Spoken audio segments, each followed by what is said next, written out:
Hey guys! Hey guys! Welcome. I know this is different. There's three people. There's three people. I know. You're asking yourself, did we add a third double standard? Oh my what God. What is going on? Isn't the triple standard Is it now? Oh my! Don't. Too much, right? Oh my God. We've grown that big, Oh. right? Everyone wants to hear us. Oh, right? we're expanding. Oh my God, we're taking off. But no. We love him all the same. Right now. This is our first interview. This is our first interview. I'm so excited. Yes, so guys, this is Marcus.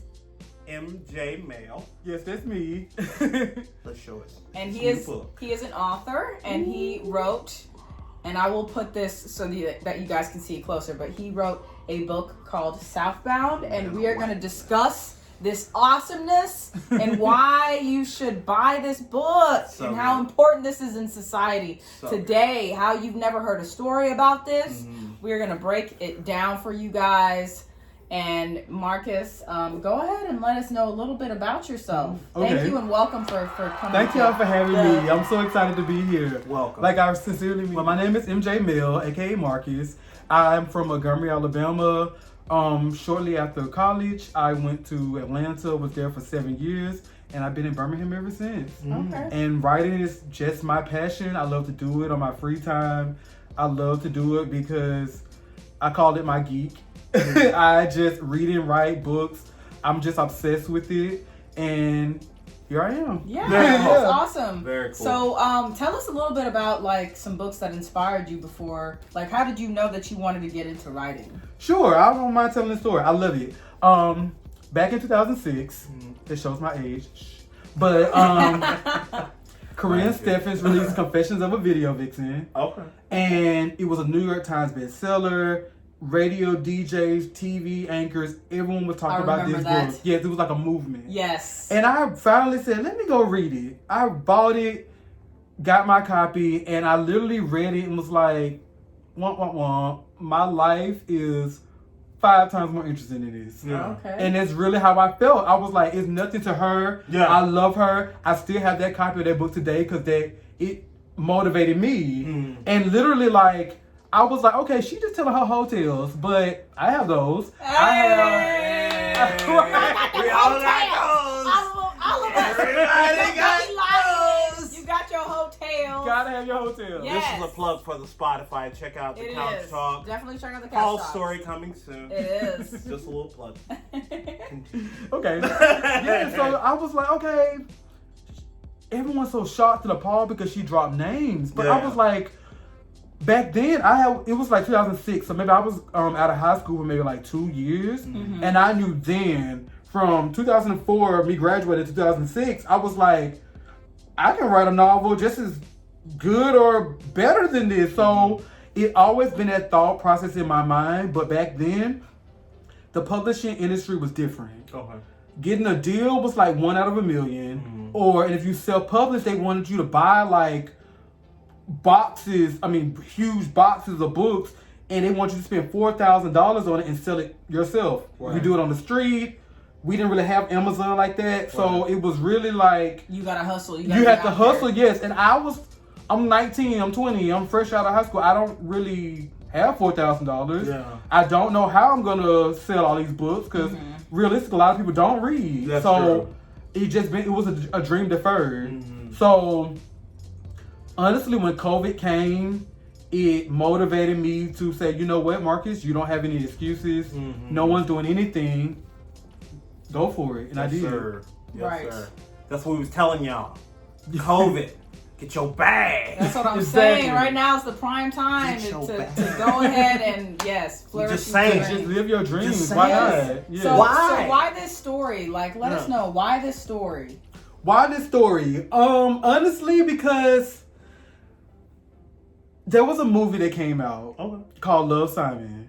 Oh, I like that. And I love that movie. Me too. That's why I say none of this is like shade. Yeah. It's just how it sparked me. Yeah. Love, Simon came out, and it was about, of course, a coming out story. Yeah. And I watched that movie, went and bought the book and everything, and I said, I wish my coming out story was like that.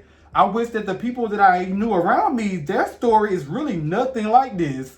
So I said, okay, let me try to tell that same Love Steinman story, but in a different point of view. That makes Right. What's real and true to me and the people that I know that came up around me. Because you got to think about it. I'm 35, so when I came out, it was 2004. It wasn't like it is today. Yes, I true. know A lot, that's right. you know, That you is can really, right. truly, That is true. yeah, like people really accept gayness more today than like it was frowned upon. It was like, you know, and I didn't have it easy. The people that I was around didn't have it easy. A lot of our stories match, so that's what sparked me to write it. I said, someone got to tell this story because this is just for those boys that, or those females who did not have that Love Simon Story coming out. Yeah. Exactly. Mm-hmm. So that's what sparked me to write it. Mhm. Yeah. So I noticed by like the way the book was written that it was written in a very different style that I'm used to. Yes. Like it was kind of very, I'm just gonna call it like kind of a chunked kind of style of writing. Yes. And it's like it didn't bother me. It was just very interesting the way it was written. Mhm. And it's just like I thought maybe like, you know, hey, what kind of made you write it in that style? Because it was more easy to read than other like novels and stories that I've read that are just kind of, you know, kind of the more the standard issue kind of format. So Right. can you talk a little bit about that? For me, I wrote it like that on purpose. Okay. I drafted that book. Actually, what you're reading is like the 30th draft. Oh, okay. Because I had to get out of my own way. A lot of traditional books are structured traditionally, and I know that structure. I do. I mean, I had to study the craft. Right. But it just didn't speak to me when I went back and read my story. And that went back to that Corinne Steffens I was mentioning. I gravitated toward that book, and I love that book so much because, of course, it's a memoir, but it was just so in your face. It wasn't really painted, it didn't really paint a picture. It just bam, bam, bam, bam. This is what happened. This is why it happened. This is why I made the decision I made. This is why I didn't make the decision I made. So after I drafted it and kept reading it and writing it and just rewriting it, and it just didn't hit me home. I just said, you know what, Marcus, cut the shit, rewind it back. And I'm sitting in my home and I'm looking at her book sitting right at me and I'm staring at her. I said, you know what? I know I'm going to do this. And that's the reason why I call this the memoirs of Bray Manuel, because it's fictional, it's promoted as fictional, but it's written in a way that is truly a memoir. And it's still an ongoing story. It's an ongoing story, Yes. exactly. Yes. So it was really done on purpose. Okay. That's dope. That really is. Thank you. So getting into the book a little bit. Okay. So I got some questions. Because I was reading it and I was like, okay, I need to know a little bit more about this. So when Brian, first boyfriend, Yes. dressed you in his clothes for the club. Dressed Bray in his clothes for the Dressed club. Bray in the club. Yes. For the club. My Bray bad. Manuel. Bray Manuel Exactly. for the club. How did that feel? Like, what was like? Was that more comfortable, more nervous? It was just like that was a moment in the book where I was just like, it was kind of like that. It just seemed like that switch kind of turned in that moment, right there in that little short piece of time.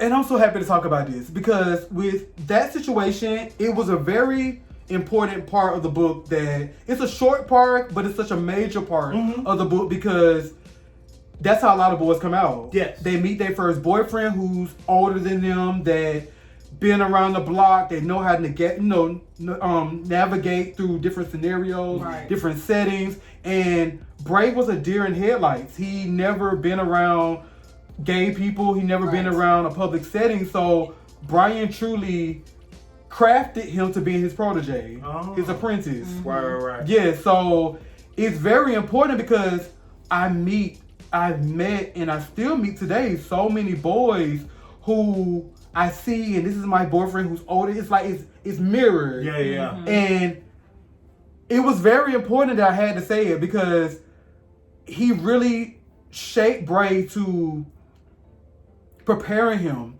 A blogger roasted me. Yes, y'all, I got roasted. Whoa, let us go to the Yes. blogger. We need to tag y'all because we're right here. We can tag y'all right here, okay? Because the double stand about that, like, so who was the blogger? Yes, he was a blogger.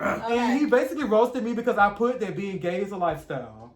after I wrote that part. Mm-hmm. And the reason why I said it was for a reason. Do I feel like being gay is a lifestyle? No, but this is how the character felt because Brian was shaping him to be able to handle the lifestyle. Yeah. We can't maneuver the same way because a lot of gay people are different, really different lives. Yeah. But he was going into an avenue that he needed to be prepared for. Right.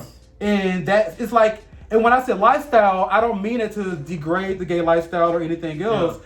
It's because it's a different It way. is it's a different way. It's Yeah. different. It is. It is. How you maneuver, how you move. Yeah. Exactly. It's people almost you like meet. an artist getting a record deal. You have to being a part of the industry is a part of a lifestyle, Yeah. right? So You're in different even though circles. exactly. Even though sexuality itself is not a lifestyle, Yeah. but navigating through different avenues with different people who do different things, and you want to be somebody, you want to make your mark, you want to impress them. That's what Brian was Yes. preparing him for. And I don't understand who comes for somebody who's like explaining a point like that. Like that's very cool. It became a part of Bray. You will definitely see that in Driftwood. Yes. Ooh. I cannot wait. And we will get to that. Yeah, we'll get into that it. I'm later. sorry, We'll we'll get get into to it. We that. good. We I gonna get into it. I definitely want to have you explain just how taboo it is for you to have a character like this in Montgomery, Alabama, Say that. in the South. Yeah. Say that. Okay, and I understand where the parents were at, grandparents, all of that. Like, Sounds like the please South to me. explain that to me because I feel like I'm finna get beat just for talking about it. Yeah. Okay? No. Like, No, don't Like- play away. because the South is so different It than is, growing it up is. from Cali or New York. It is. Or In Cali, Atlanta, they probably maybe. throw you a parade, but over here it's a little bit different. It Grandma might is. disown you. Like, That's why I said that I wrote Brave for boys like me Mhm. and for the girls that love us. Mhm. Because growing up in Alabama, like you both just said, it's a different world in the sense like we are Southern, our family has values. It's Christian values. Christian Baptist values. values. Baptist Baptist, Christian crap, values. yeah, all that. Yeah. yes, Church, definitely. church. Sundays and Wednesdays and Mondays sometimes. Like, you never know. Exactly. And Bray grew up in that world. He Yeah. did. Yeah. Bible study on Wednesday, like you said, choir rehearsal. Yeah. He grew up in this world that I felt like wasn't showcased because I do read a lot of queer books, but they're from different parts of, the world that I'm not familiar with. And when I was writing this book, I wanted to find something specific. Mhm. I wanted to find a story that represented a boy like me from Alabama or Georgia or Mississippi or Tennessee. Yeah. How does he navigate through just everyday life? And honestly, I'm sure those stories are out there, I'm Yeah. sure, but I just didn't see them. Yeah, they're very few and far between That's if they what I'm are out saying. there. Exactly. Yeah, that's very true. That's So very I true. really had to represent and be honest and true to myself, and that's why he had to be here. Mhm. Out of everywhere I could have put him, every city, every state. Right, I was because like, you said nah. you lived in Atlanta. Exactly. So you could have based it from there. And Exactly. then included Montgomery, Alabama, but you included Montgomery, Alabama first. Yeah. Exactly. And then you said, I'm going to include, Atlanta, Georgia. Exactly. Because Atlanta, Georgia, I feel like they're more open and a little bit, more diverse than we Absolutely, are yeah. down here with Yes. their values and cultures. And I had a flashback. When I was growing up and I was this Southern Alabama boy, Mm-hmm. I remember that feeling when I was writing it that almost like when you went to Atlanta, you went to Oz. It's like you went to Went to Atlanta. Oz. This is it's a city, you be careful, clutch your pearls. Like it's really like, Right. okay, so I wanted to show that transition of him going from a small town to a major city. Yes. Especially in the South. The South means so much to me, hence the name. Yeah. Yeah. I like that. So, what was Bray's idea of his first club experience? Because that first club experience that he had in the book was not like what he expected. Yeah. So, a little insight about what that possibly could have been, and then a little insight about what it actually turned out to be. I think in my mind, Bray thought that he was going to go to a party or a club and it was going to be he was gonna be like happy and excited, and I'm amongst my people, and everyone loves me, and I love y'all, and it wasn't like that. It wasn't. Yeah. It wasn't like that for him, and that really goes to show. Back to what I said, it's a lifestyle. That's true. Because now you have to negotiate, you have to navigate through different people with different personalities who all have their eye on the tiger. That it's a dog-eat-dog world. Like literally, like he shows it. Like even when he was in line, he saw his auntie's best friend. Yeah. Like exactly. And now anyone in the world, he saw her. And he was just, his first club experience is very similar to mine. A lot of people that, it's like I feel like people can relate to that because they all have that defining moment that kind of just like, that is the defining moment that kind of pushes them out. Exactly. You know what I'm saying? Exactly. Like because really now you're amongst your peers. Yeah. Mm-hmm. So you see how this person dressed, how this person maneuvers, how this person, he's kissing some boy in the corner that I think is hot. How do I, it's just, he had to find his own way. So, yeah. Very cool. That's very cool. Can you explain Jaguars for us? Like, yes. It was like you hinted at Jaguars, you gave a little bit, and it was like, I wanted to personally know a little bit more, because I was just like, I ain't get enough. I thought it was going to be a whole chapter about Jaguars. I got to take a sip. And a little sip. Let me make sure everything's okay. Let's go ahead and explain this. Explain, I'm so happy you asked that question because the whole center of the Driftwood centers around that topic. Okay, fantastic. Jaguars. A little update. A little sneaky peek, you know what I'm saying? Yes, Jaguars are those people that are, what's the word? Conniving, two-faced. They bring you around them for a motive. No matter what that motive is, you might know somebody they want to know, or you might dress good and they want you around them, so it brings the stock of their group up. Think Regina George from Mean Girls. Those are my Jaguars. That hit everybody. I know y'all felt that. Yes. I know y'all felt that. They haven't been better. Can you relate? I know you felt that. Yeah. That hit every community right there. Exactly. Those are my Jaguars. And I really, truly had to introduce them because it's such a heavy topic in the second book that it really it was necessary for me to give a touch of what the Jaguars are and what they represent. I do like that. I got my insight. I know that was you really worth it. I mean, think about it. It's perfect sense. It makes perfect. If you watch Mean Girls, Regina George is that right? She knew. Hey, I'm gonna bring Katie around me because that's gonna bring the stock of our group. Like those are the Jaguars in this book. Yeah.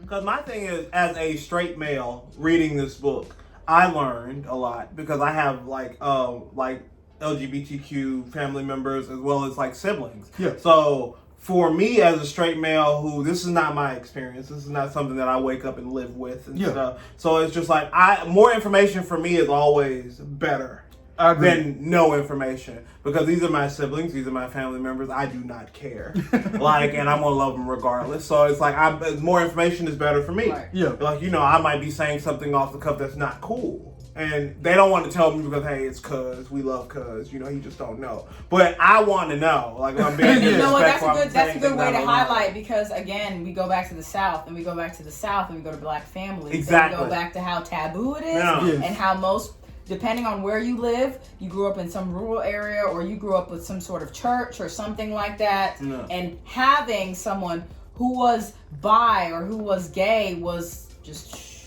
don't say anything. Your parents are you already know you're gonna be out in the streets. They're gonna demote you.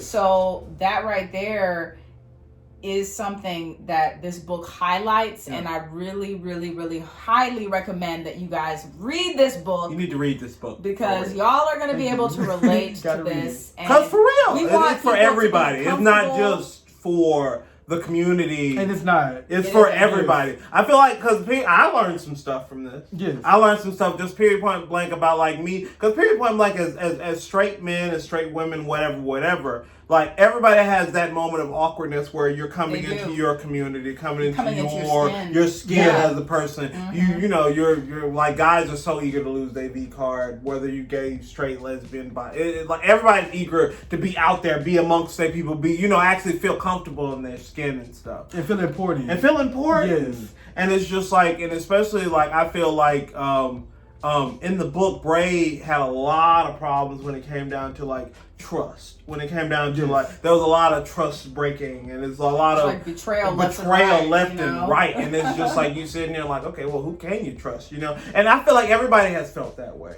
Everybody's felt like, you know, like I, you know, whatever you're going through, you feel like, you know, maybe you can't tell your parents about it because they're going to think, oh, you're stupid. You like, why would you be doing all this? Why would you be wasting your time on this? Or that judgment. Or that judgment. Yeah. That like, oh, you're not doing it the way I want it. Because some parents are like that. If you're not doing it the way they want to do it, they want you to go, right. You know, you graduate from high school, work in the factory 20, 30 years like they did, you know, retire and blah, blah, blah. Because that's all they know. And it's like a lot of people, like especially the older generations, all they know is what they've been exposed to. And then, like, you know, if they grew up around like people who are really fun loving, don't really care, you know, they've known people who grew up gay growing up, and then they gotten older and stuff. Like my dad has been like a person, like, you know, it's like 3 of his kids are bisexual. So It's just like, you know, as I've grown up, I've seen my dad go from kind of, he was never kind of staunch, kind of pressing, kind of hard. Which is rare. Which is rare. It is. Because my dad is Very from the southernest rare. of black corners in Alabama. Yeah. And it is insane. Yeah, like that. He is so progressive. And that's the He's about to difference. be 60. Right. And he's like, that's super rare in this, and you know that is very rare in the South, especially his time period and how he grew up. Like that's great. You know, this character Bray, he didn't have that. no. He did not have no one to support him, and his own family to not be there for him. Yeah. And the fact that the most person that he trusted was